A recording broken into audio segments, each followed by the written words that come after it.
भारत और ईरान के बीच इसी हफ्ते सोमवार को चाबहार के एक बंदरगाह के संचालन को लेकर समझौता हुआ है।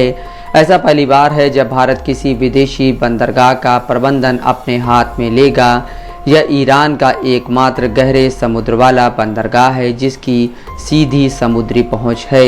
इस समझौते को पाकिस्तान और चीन के लिए चुनौती के तौर पर देखा जा रहा है। इसके साथ ही अमेरिका भी इस समझौते से खफा दिख रहा है। भारत और ईरान ने चाबहार के शाहिद बहेश्ती बंदरगाह के संचालन के लिए समझौता किया है। ये समझौता इंडिया पोर्ट्स ग्लोबल लिमिटेड और ports and maritime organisation of Iran के बीच किया गया है। चाबहार में दो अलग अलग बंदरगाह हैं, शाहिद बहेश्ती और शाहिद कलंतारी। इसमें भारत शाहिद बहेश्ती का संचालन करेगा। इंडिया पोर्ट्स ग्लोबल लिमिटेड साल 2018 से ही शाहिद बहेश्ती बंदरगाह की जिम्मेदारी संभाल रहा है। ऐसा पहली बार है जब भारत किसी विदेशी बंदरगाह का संचालन करने जा रहा है।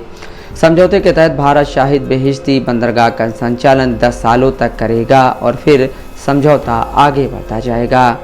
चाबहार बंदरगाह पश्चिम की ओर स्वेज नहर और पूर्व में मलक्का जलडमरू मध्य दोनों के माध्यम से व्लादिवोस्तोक की ओर मौजूदा रास्तों की दूरी को कम करता है।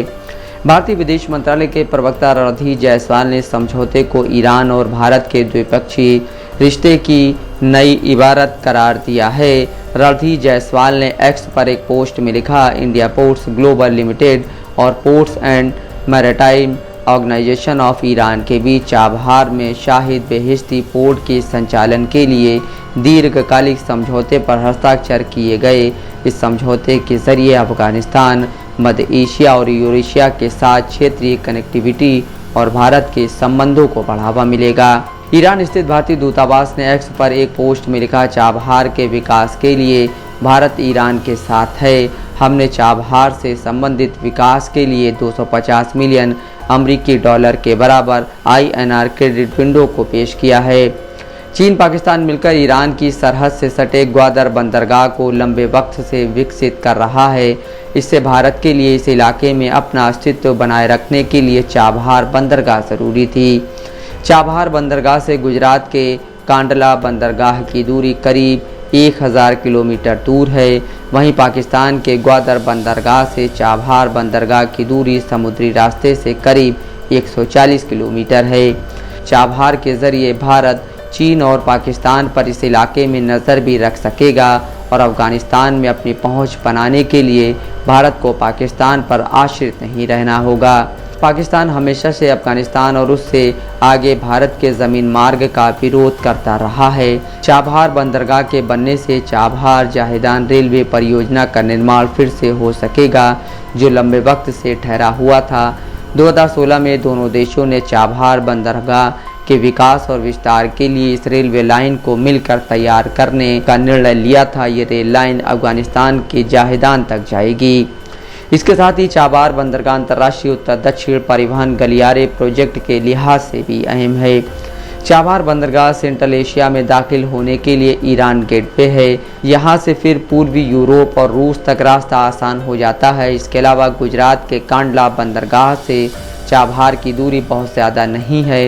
ये दूरी करीब 4 दिन के समुद्री रास्ते की है। ये ओमान की खाड़ी के पास ही है। वहीं ग्वादर बंदरगाह से इसकी दूरी बहुत ज़्यादा नहीं है। अंतर्राष्ट्रीय उत्तर दक्षिण परिवहन गलियारे को जोड़ने के लिहाज से ये बंदरगाह अहम है। भारत से कोई भी सामान जहाज़ के ज़रिए चाबहार चला जाएगा। उसके बाद वहां से INSTC के रेल रोड कनेक्टिविटी के ज़रिए आर्मेनिया, अज़रबैजान, कजाकिस्तान, किर्गिज़ गणराज्य, तजाकिस्तान, तुर्कमेनिस्तान और उज़्बेकिस्तान और फिर रूस तक पहुंच बन जाएगी। भारत के लिए चाबहार समझौते के कई फ़ायदे हैं। अव्वल तो सेंट्रल एशिया और रूस से लॉजिस्टिक और ट्रेड के लिए भारत के लिए नए रास्ते खुल जाएंगे। चाबहार के बनने से यूरोप के साथ भी कनेक्टिविटी हो जाएगी।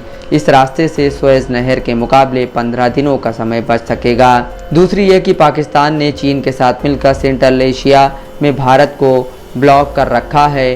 भू राजनीतिक तौर पर चाबहार की वजह से इस इलाके में भारत के एक्सेस मजबूत हो जाएंगे। सेंट्रल एशिया का क्षेत्र लैंडलॉक रीजन है, यानी चारों ओर ज़मीन से घिरा हुआ है। यहाँ पहुँच बनाने के लिए रूस या तुर्की, अज़रबैजान से होकर गुजरना पड़ता है। इस इलाके में खनिज पदार्थ भरपूर मात्रा में हैं। एक और चीन आरबीआई से ग्वादर बना रहा है, तो भारत की ओर से इसे चीन को काउंटर के तौर पर देखा जाता है। इसके अलावा भारत और ईरान का ये समझौता दर्शाता है कि भारत अपने कूटनीतिक और रणनीतिक फैसले लेने में कितना ज़्यादा स्वतंत्र है, वह भी ऐसे वक्त पर जब वैश्विक राजनीति अपने ख़राब दौर से गुजर रही है। मध्य पूर्व में हो रहे तनाव के बावजूद भारत ने ईरान के साथ इस समझौते को पूरा किया है। भारत जानता था कि अगर वह इस समझौते में देरी करता है तो यह चीन के हाथ में चला जाएगा, क्योंकि भारत और ईरान के बीच इस बंदरगाह के विकास को लेकर इस बात पर मतभेद थे। ईरान भारत पर बंदरगाह के विकास में देरी के आरोप लगाता रहा है। ऐसे में भारत अगर ये समझौता ना करता तो चीन बाजी मार ले जाता। ईरान भी चाहता है कि वह सेंट्रल एशिया में एक संतुलन बनाकर रखे और भारत के साथ रणनीतिक साझेदारी कर वह चीन को दूर रखना चाहता है। रूस भी नहीं चाहता कि इस क्षेत्र में चीन हर जगह अपना अस्तित्व बनाए रखे। Mohammad Asim Siddiqui, Dastak live news.